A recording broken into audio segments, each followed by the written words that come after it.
कैसे हैं आप सब। मैं हूं अमित सिंह आर्य और आपका स्वागत करता हूं अपने इस ऑफिशियल सीयूईटी के चैनल सीयूईटी पॉइंट पे।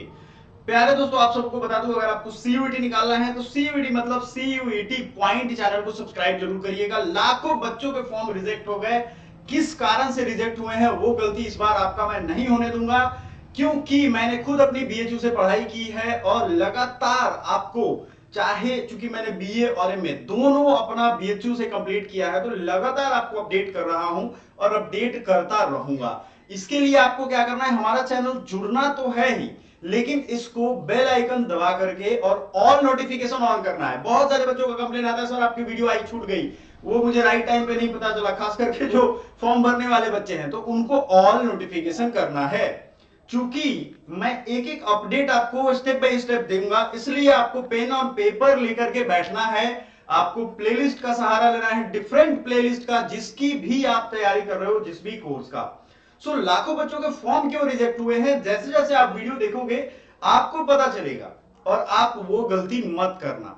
प्यारे दोस्तों, आगे बढ़ते हैं। हमारे साइड में आपको ये जो हैंड रिटन दिख रहा है बोर्ड पे, इसको जरा ध्यान से नोट करिएगा, ठीक है। मैं सबसे रिक्वेस्ट करूंगा कि इन चीजों को बहुत सीरियसली ले।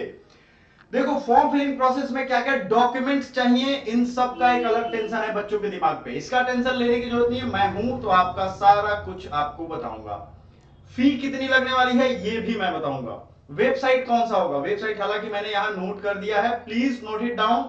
ये वेबसाइट जो है आपके काफी काम आएगा, फॉर्म भरने से लेकर के एडमिट कार्ड, ये सब कुछ आपको पता होना चाहिए। अगर वेबसाइट चेंज होगी तो हम आपको बताएंगे, डोंट वरी, कुछ भी बदलाव आएगा क्योंकि एनटीए बदल देता है, ये ध्यान रखिएगा। आते हैं एक एक सेक्शन पे। डॉक्यूमेंट वाले सेक्शन में क्या है भैया, देखो देखो डॉक्यूमेंट्स जो होते हैं उसमें फोटो, सिग्नेचर, ईमेल आईडी, एक एक पे आओ बड़ी ध्यान से। देखो, एक जो रामबाण कहूंगा सीयूईटी बच्चों के लिए, अपना ईमेल आईडी अपने नाम पे, मैं बार बार सेशन लेता हूं उसमें बच्चों को समझा रहा हूं, अपना ईमेल आईडी और अपना ही मोबाइल नंबर।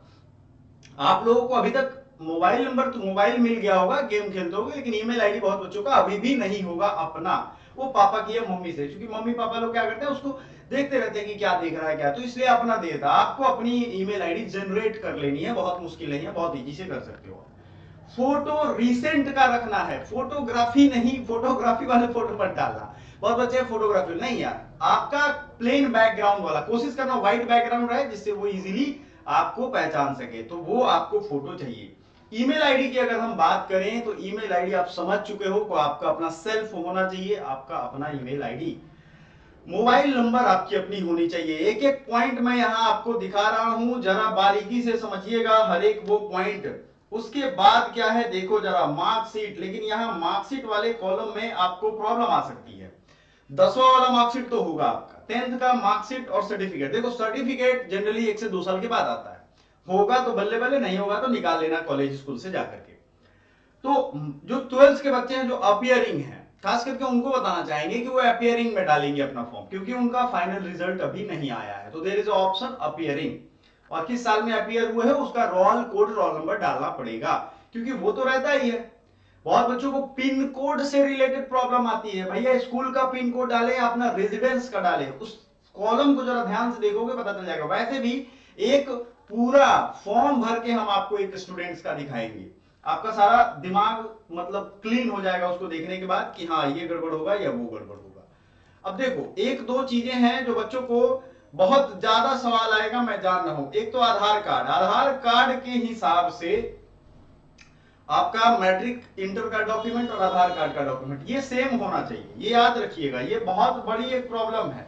किसी बच्चे का कुछ गड़बड़ हो तो 1 सप्ताह 10 दिन 15 दिन लगते हैं, आधार कार्ड सुधरवा लो भैया, ये फिर मौका बाद में आएगा नहीं। कास्ट सर्टिफिकेट, कास्ट सर्टिफिकेट जो है इसको समझो, ये है जाति का सर्टिफिकेट, सेंट्रल वाला हो तो अति उत्तम है। बाई चांस आपके पास सेंट्रल वाला नहीं है, जो भी सर्टिफिकेट हो वो आप अपडेटेड रखना। सेंट्रल के गवर्नमेंट के कॉलेज हो, उनके एंट्रेंस एग्जामिनेशन हो या और भी कुछ चीज हो, उन सब में सेंट्रल वाला सर्टिफिकेट ही डिमांड किया जाता है। समझ में आ रहा है आपको?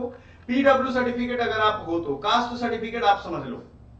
बात कुछ समझ में आ रही है? आपको समझना पड़ेगा कौन चीज कहां पे इसेंशियल है और उसकी क्या उपयोगिता है आपके लाइफ में। कास्ट सर्टिफिकेट इंपॉर्टेंट है, पीडब्ल्यू सर्टिफिकेट अगर आपको जरूरत है तो आप उसको बनवा करके रेडी रखना, रेडी वाले पोजीशन में। बहुत बच्चे क्या करते हैं, फॉर्म आया तो अप्लाई किया, अरे भैया आपका जुगाड़ अगर होगा सरकारी व्यवस्था में तब तो आप बनवा लोगे, नहीं होगा तो लटक जाएगा। बहुत बच्चे बाद में पूछते हैं। तो हमेशा ये ध्यान रखना है कि सर्टिफिकेट का अपडेटेड वर्जन रखना है आपको। समझ में आ गया आपको? ये चीजें आपको मिस नहीं करनी है। अब आ जाओ आपका अगला काम। ये सब तो ले लिया, लेकिन एक बहुत बड़ी दुविधा है बच्चों के दिमाग में कि सर क्या करेंगे, हम कौन सी यूनिवर्सिटी में भरेंगे, कौन सा सब्जेक्ट लेंगे। देखो सब्जेक्ट कॉम्बिनेशन पे सेम टाइप इसी तरीके से वन वन पार्ट एक्सप्लेन करके 1 to 1 में लेकर के आऊंगा कौन सा सब्जेक्ट कॉम्बो अच्छा होता है। लेकिन आपको अपनी यूनिवर्सिटी को शॉर्टलिस्ट करना है। आपने अपने यूनिवर्सिटी को शॉर्टलिस्ट नहीं किया है तभी आपको ज्यादा परेशानी है। मैं आपको बता रहा हूं एक एग्जांपल देके।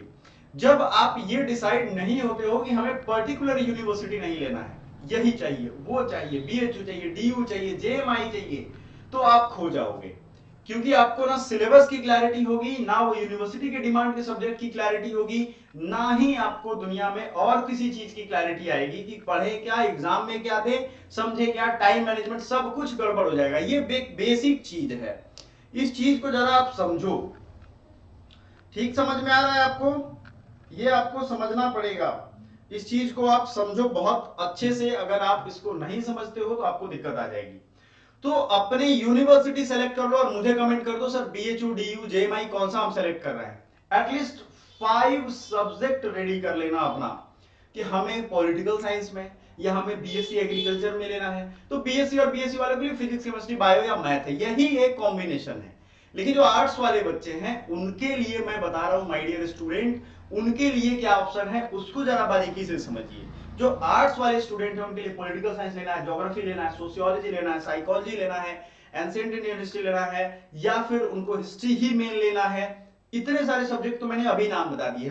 लैंग्वेज लेना है तो लैंग्वेज के लिए जेएनयू फेमस है ग्रेजुएशन में, तो जेएनयू अगर लैंग्वेज के लिए है तो चलो भैया उसके लिए हम लैंग्वेज का क्या सिलेबस रहने वाला है, पहले ये क्लैरिटी होना चाहिए। मैंने सबसे ज्यादा इसी पे आपको बात की, सब्जेक्ट और यूनिवर्सिटी दोनों चीजें।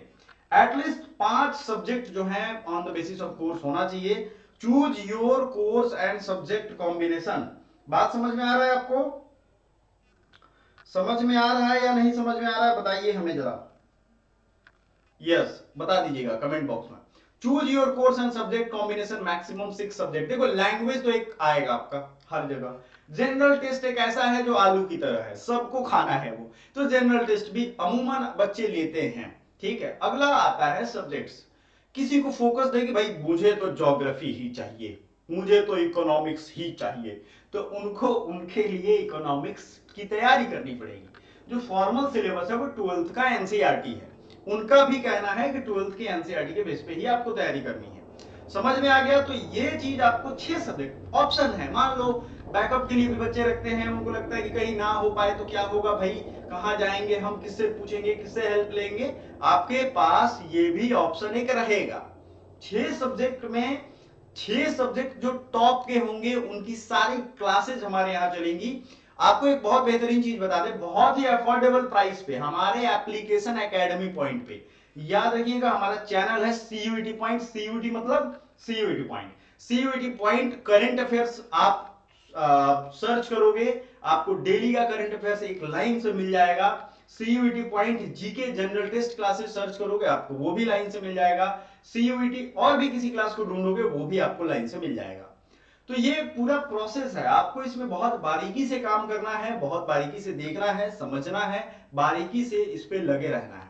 ठीक है, सो मैक्सिमम 6 सब्जेक्ट इस बार आने वाला है तो आपको ये चूज कर लेना है। फी जो है जनरल के लिए 750 है, जो जनरल वाले बच्चे हैं उनके लिए 750 है, OBC 700, SC ST 650।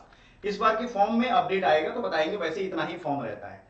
Examination centre जो है अपने आप बहुत हिसाब से चूज करना। एग्जामिनेशन सेंटर ऐसे भी स्थिति आई है कि बच्चों ने एक तो लास्ट में फॉर्म भरा, जो सेंटर वो चूज कर रहे हैं वो फुल हो गया, तो उनको इस बार एक प्रिविलेज है बच्चों के साथ कि ऑफलाइन और ऑनलाइन एग्जाम होगा। प्रोबेबली जनरल टेस्ट का जो पेपर होगा वो ऑफलाइन होगा।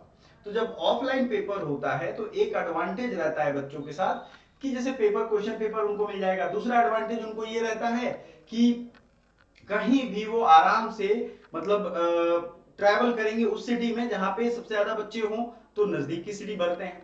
ऑनलाइन एग्जाम में भी एडवांटेज अब हो गया, अधिकतर जगह कंप्यूटर की फैसिलिटी है, लेकिन जो दूर दराज के गांव के बच्चे हैं जिनके लिए हम हमेशा सेवा में सदैव तत्पर हैं, उनको हम बता दें कि उन्हें अपनी तैयारी के लिए परेशान नहीं होना। हमारी फ्री क्लासेस भी आएंगी और पेड क्लासेस तो हैं ही। तो आपको अपना सेंटर बहुत अच्छे से चूज करना है। जैसे अगर बिहार के बच्चे हैं तो फेमस सिटीज जो हैं उनको चूज करिए, वहां पे सेंटर होता ही होता है। नहीं होगा तो पटना तो है ही, और पटना से बिहार का हर कोना जुड़ा हुआ है, राजधानी है। तो ये एक बहुत अच्छी बात थी। यूपी के अगर बच्चे हैं तो उनको क्या करना है, यूपी वाले बच्चों को लखनऊ, बनारस, क्योंकि बीएचयू है, सबसे ज्यादा फेमस है। दिल्ली वाले स्टूडेंट्स प्लीज बी केयरफुल, आपका डेली सेंटर होता है। एग्जाम के दिन क्या करना है ये भी हम बताएंगे, रिजल्ट आने के बाद क्या करना है, ये सारे स्टेप्स आपको हम बताएंगे, लेकिन फॉर्म भर के आपको पूरा दिखाएंगे। अभी तक हमने जो चीजें एक्सप्लेन की, हो सकता है इसमें से आपको बहुत सारी चीजें समझ में नहीं आई होंगी, तो हमें एक बड़े भाई की तरह आप पूछ सकते हो, हम फिर से उस चीज को क्लियरली बताएंगे और आपके साथ हमेशा अवेलेबल रहेंगे। So thank you so much, bye for now.